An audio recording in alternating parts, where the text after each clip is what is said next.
জুলাই বিপ্লব সেই সময় এবং পরবর্তীতে জুলাই বিপ্লবের অনেক সোচ্চার কণ্ঠ কিন্তু বিড়ালের কণ্ঠ হয়ে গেছে। হাদি সেই জায়গায় ছিল না।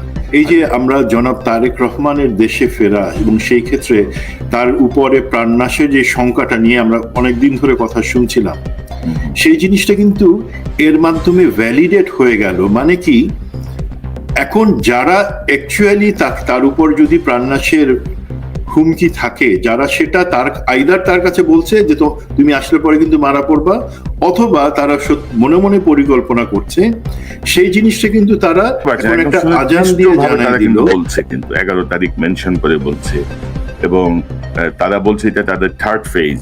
হাসিনা যে হুমকি দিয়ে যাচ্ছে ইন্ডিয়া থেকে, এখন তারা বলছে এটা পুশ ইন হচ্ছে, বাইরে থেকে অস্ত্র ঢুকছে বা সন্ত্রাসী ঢুকছে।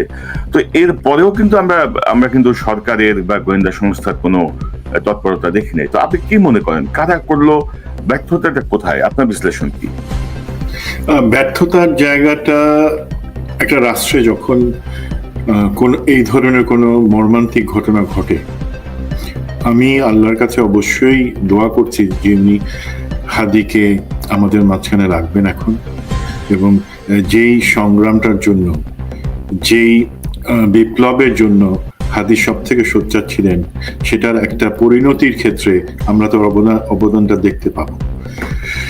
সেই কারণে এটা মর্মান্তিক যে এখানে একটা হামলা হয়েছে। সরকার যে কোনো সময় এই ধরনের ঘটনার জন্য তাকে দায় নিতেই হয়। প্রথম কথা, এখানে সরকারকে দায় নিতে হবে। এখন জিনিসটা আসি প্রথমে, কারা এটা বা কি কারণে করতে পারে। আপনি যে জিনিসটা বলছেন, দেখেন, প্রথম একটা জিনিস, এই হাদি গুলিবিদ্ধ হওয়ার পরে প্রথমে যে জিনিসটা বারবার উঠে আসছিল সেটা হচ্ছে যে বিএনপি এটা করছে, বা তারপর নির্বাচনী প্রতিপক্ষের নাম আসছিল, তারা করছে, এই ধরনের জিনিসপত্র। দেখেন, এই জিনিসটাতে একটা সম্ভাবনা কি, হাদি যথেষ্ট জনপ্রিয় ছিলেন, কিন্তু তার জায়গায় সেই ঢাকা ৮ আসনে মির্জা আব্বাস ছিলেন বিএনপি থেকে প্রাথমিকভাবে মনোনীত প্রার্থী, এবং সাধারণ একটা হিসাবে, যুক্তি হিসাবে, কেউ কখনো এই ধরনের জিনিস নির্বাচনী প্রতিপক্ষ করে না, করে একটা তৃতীয় পক্ষ। এবং সে জানতো অতটুকু ম্যাচুরিটি, ধরেন মির্জা আব্বাসের কিন্তু অনেক ক্ষমতা, সেই ক্ষমতা এখানে সে থেকেও ভয়ঙ্কর হয়তো কিছু করতে পারে, আমি জানি না, বাট এই ধরনের কাজটা খুব কাঁচা কাজ হয়ে যায়, এবং এই ধরনের কাঁচা কাজ সে বা তার লোক করবে না, বা বিএনপি থেকে কেউ করবে না, এটা আমরা একটা স্বাভাবিকভাবে বুঝি। তাহলে কি জামাত, এনসিপি এমন কেউ জিনিসটা করতে পারে? দেখেন, সে সব নির্বাচনে সবার প্রার্থী আছে, বাট কেউ কখনো নির্বাচনের এলাকায় একজন নির্বাচনে প্রতিদ্বন্দ্বীকে এই ধরনের আঘাত করা বা তাকে হত্যা ষড়যন্ত্র করা মানে কিন্তু তার পপুলারিটি বাড়ায় নিয়ে যাওয়া, এবং যারা এটা করছে তার বিরোধী যারা আছে তারা সবাই অ্যাকচুয়ালি নিচে নেমে যায়, তখন সেই ক্যালকুলেশনও আসে না। দেন আসে, আপনি যে টেলিগ্রাম কনভারসেশনটা আমরা শুনলাম, এটা কিন্তু 9ই ডিসেম্বর, আজকে থেকে 3 দিন আগের। তো সেটা আওয়ামী লীগের লোকজন আপাত দৃষ্টিতে তারা করেছে, এবং দেখেন, আমরা বাইনাও যতটুকু এখনো 100% সমর্থিত না, এখানে পুলিশ থেকে যে আইডেন্টিফিকেশন আসছে যারা এটার সাথে জড়িত ছিল, যে তারা দুইজনই হচ্ছে ছাত্রলীগের নেতা অথবা কর্মী, দুইটা এলাকার। তো তারা যেভাবে বলছে, যেভাবে এই জিনিসটা চায় তারা করতে, এই জিনিসটা একটা প্ল্যানের মধ্যে আছে। ঢাকা এবং চট্টগ্রামে তারা এই ধরনের জিনিসগুলো, অনেকগুলো জিনিস করবে।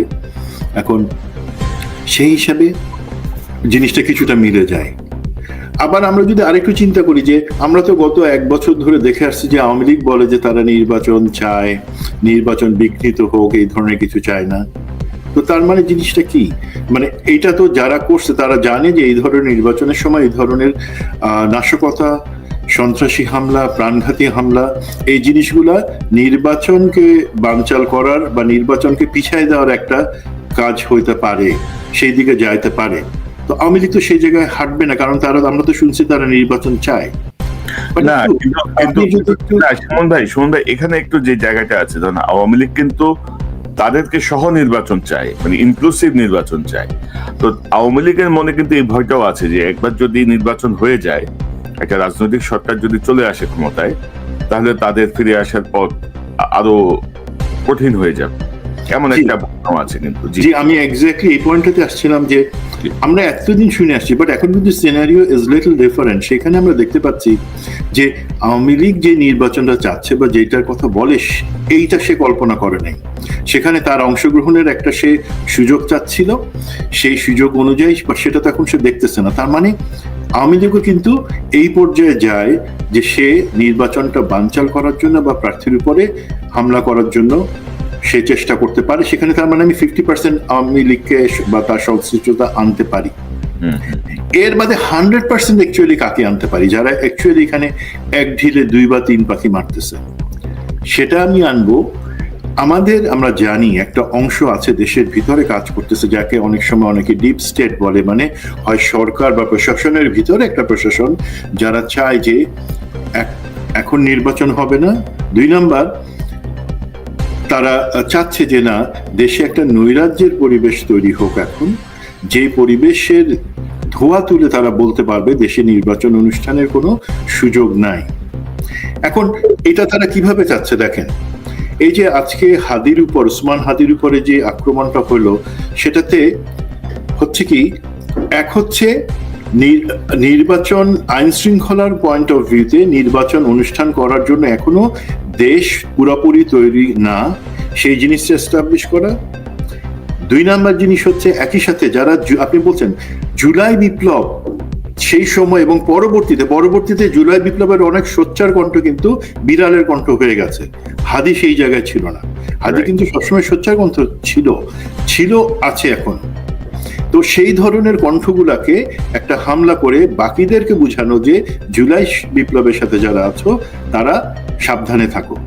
3 নাম্বার দেখেন জিনিসটা, এই যে আমরা জনাব তারেক রহমানের দেশে ফেরা এবং সেই ক্ষেত্রে তার উপরে প্রাণনাশের যে শঙ্কাটা নিয়ে আমরা অনেকদিন ধরে কথা শুনছিলাম, সেই জিনিসটা কিন্তু এর মাধ্যমে ভ্যালিডেট হয়ে গেল। মানে কি, এখন যারা অ্যাকচুয়ালি তার উপর যদি প্রাণনাশের হুমকি থাকে, যারা সেটা তার কাছে বলছে যে তো তুমি আসলে পরে কিন্তু মারা পড়বা, অথবা তারা মনে মনে পরিকল্পনা করছে, সেই জিনিসটা কিন্তু তারা এখন একটা আজান দিয়ে জানায় দিল যে দেখো হাদিরে ফেলে দিছি, তুমি আসলে তোমার পরিণতি একই রকম হবে।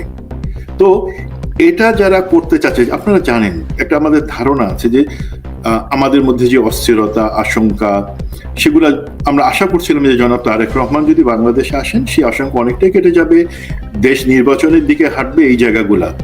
সুতরাং যারা নির্বাচনটা চায় না এখন হোক, যারা চায় নির্বাচন যদি হয়ও সেক্ষেত্রে আমাদের জুলাই বিপ্লবের যারা অগ্রসৈনিক তারা যাতে নির্বাচনের টিকেটে না থাকে সেইটা, এবং একই সাথে একটা মেসেজ দেওয়া যে তারেক রহমান আপনি আসবেন না, যদি আসার সাহস করেন আমরা আপনাকে আঘাত করার সক্ষমতা রাখি। এই কারণে যদি কেউ করে, সেটা তো বিএনপি করবে না, সেটা জামাত করবে না, কিছুটা অংশ আছে আওয়ামী লীগের, আর 100% হচ্ছে আমাদের দেশের ভিতরে আমরা যাদেরকে বলি ডিপ স্টেট, তাদের করার সম্ভাবনা আছে, এবং এই ক্ষেত্রে তারা এই 3টা গোল অ্যাচিভ করার চেষ্টা করছে। সেটা হচ্ছে আমার ধারণা।